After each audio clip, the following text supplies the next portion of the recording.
Hello and welcome to Unit 1, Section 3, Episode 5 of Fisher's Class Notes. Today we're going to look at how the actual fighting began in the American Revolution, how it actually started. Our vocabulary today: intolerable acts, tyranny, Continental Congress, treason, Lexington and Concord, which is a battle, Mecklenburg resolves. We're going to look at some individuals like John Adams, Benjamin Franklin, Thomas Jefferson. We're going to look at the Halifax resolves, and finally the Declaration of Independence, which of course really began the war.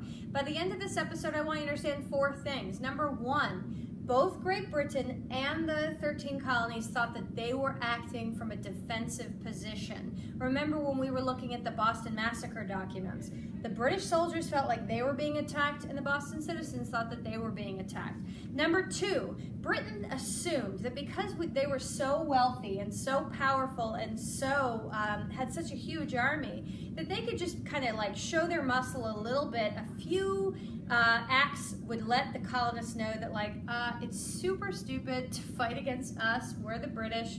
Kind of the sort of strategy of like, please, we're Great Britain. Don't mess with us. So they kind of thought like we can just do a few things to show the colonies that they have no business fighting against us.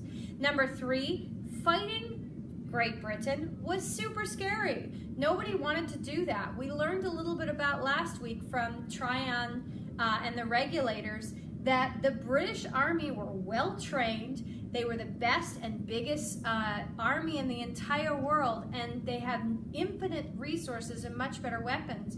Nobody took it, they took it very seriously, particularly the colony of North Carolina. They knew that this was no joke. You don't just like go against the British Army with your tiny forces. And finally, British force pushed the colonists towards independence. And so it backfired on them. Great Britain thought, yeah, we're going to show them we're tough, and actually that pushed the colonists to say, well, we're declaring our independence then.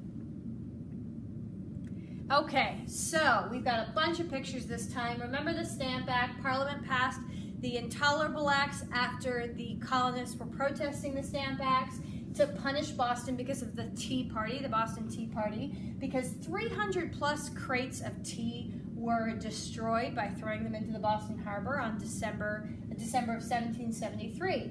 Britain thought that the Boston rebels would stop because of the Intolerable Acts, because Britain was trying to use this force, say like, we're going to show them who's boss, we're going to make them realize that we are the mightiest empire and they don't want to mess with us. But actually the 13 colonies didn't get scared, they came to the support of Boston.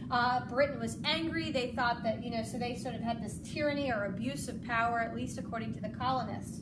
The Connecticut, all these colonies sent help to Boston because, of course, they have no ports, which means they're not getting any shipped goods. They're not able to eat. They're starving. They're not making money. Connecticut sent sheep. Pennsylvania sent wheat. South Carolina sent rice. Like the other 12 colonies rose up and supported the Massachusetts Bay Colony. 1774, the Continental Congress met in Pennsylvania and Philadelphia and asked King George III to basically help them. They write a letter to King George saying, you're our king, we love you, what's going on with Parliament? Can you please make them not treat us so badly? Of course, Parliament and the king are on the same side, but the colonists thought that they could reason with the king. So the colonists thought the Intolerable Acts were tyrannical, were tyranny, the abuse of power. The British king, however, did not come to the colonial aid. He was on the side of the British, and he declared that the colonies were an open rebellion and were committing treason, meaning trying to overthrow Great Britain. And King George III declares the Proclamation of Rebellion and essentially says that they are in rebellion and anybody caught can be hanged for treason. And also ordered in 1774 the Prohibitory Act, which meant that Britain would no longer protect colonial ships, which means that the Spanish pirates and all these, the French pirates and British pirates for that matter, could attack ships and would not get punished by Great Britain. And essentially John Hancock, who was famous for, remember he's the richest guy in Boston, and he made all his money through shipping and often was called a smuggler because he tried to get away from paying his fees, his taxed external taxes. But he said, by making our vessels, our ships, by making our vessels lawful prizes don't look like a reconciliation to me, meaning he's basically declaring war on us. He's not letting us be safe.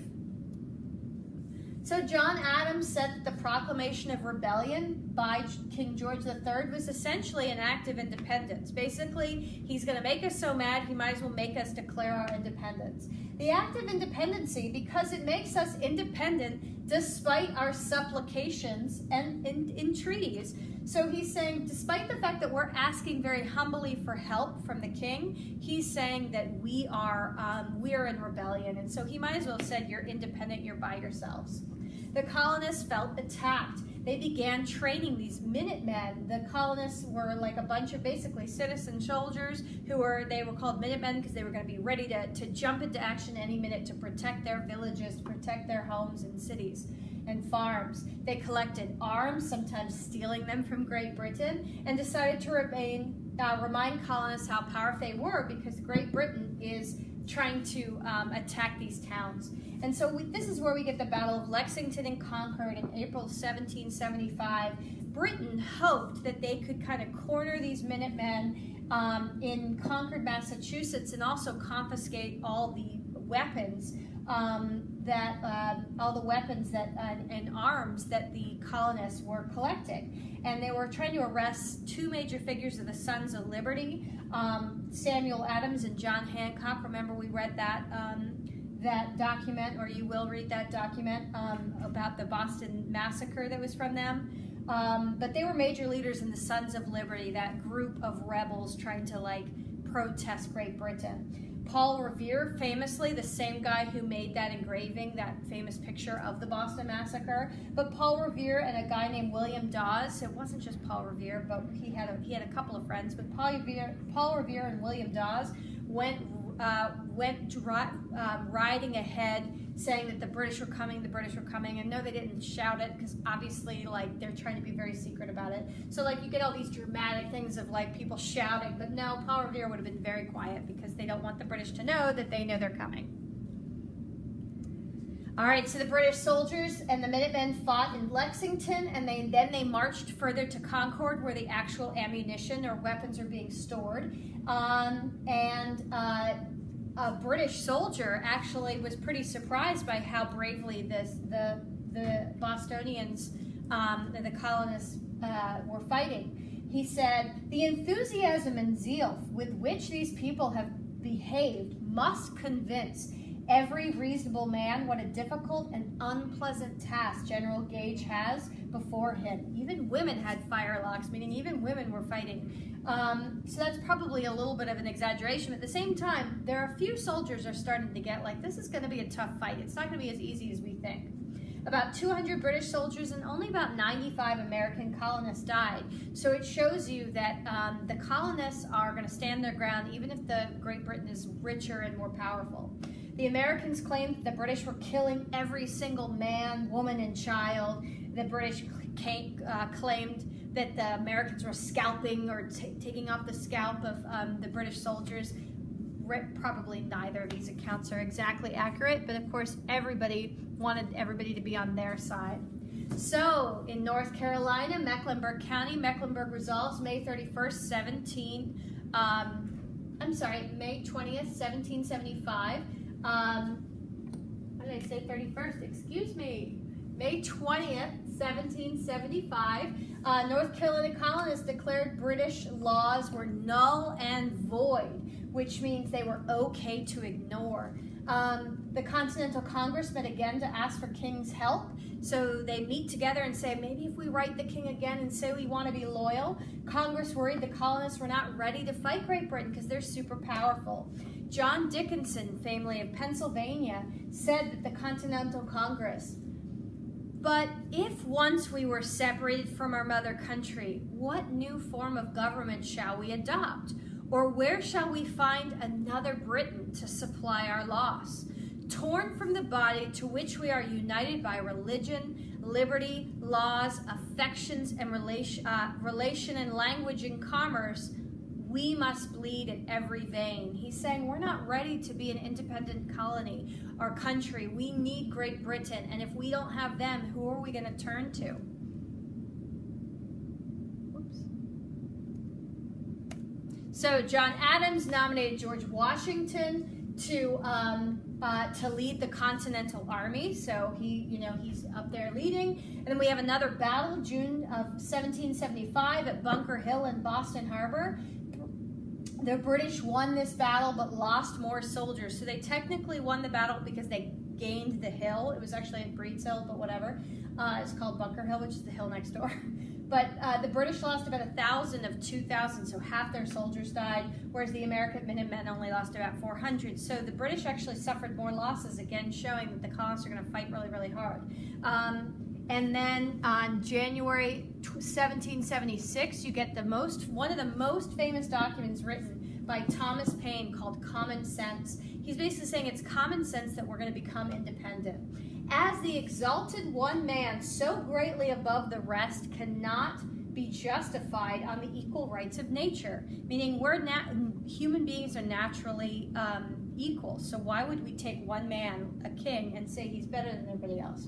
For all men being originally equals, no one by birth could have a right to set up his own family in perpetual preference to all others forever, meaning no one person are king, and then all his family will always be better than others. We're all born equal.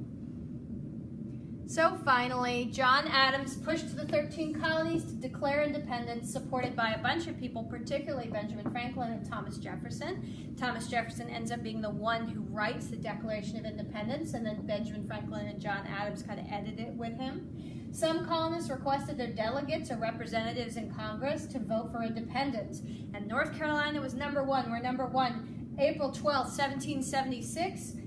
So just a couple months before the Declaration of Independence, Halifax County, here's a painting of the event. Of course, it was painted much later, but the delegates they are the first ones to say, you know what, North Carolina, go ahead and vote for independence. July 2nd, the Continental Congress approves it. So really, we should celebrate July 2nd as our Independence Day. July 4th was when everybody said okay, but July 2nd is when we decided to declare our independence. And then the Continental Congress approved the Declaration, which had been written by Thomas Jefferson. All right, thanks for watching.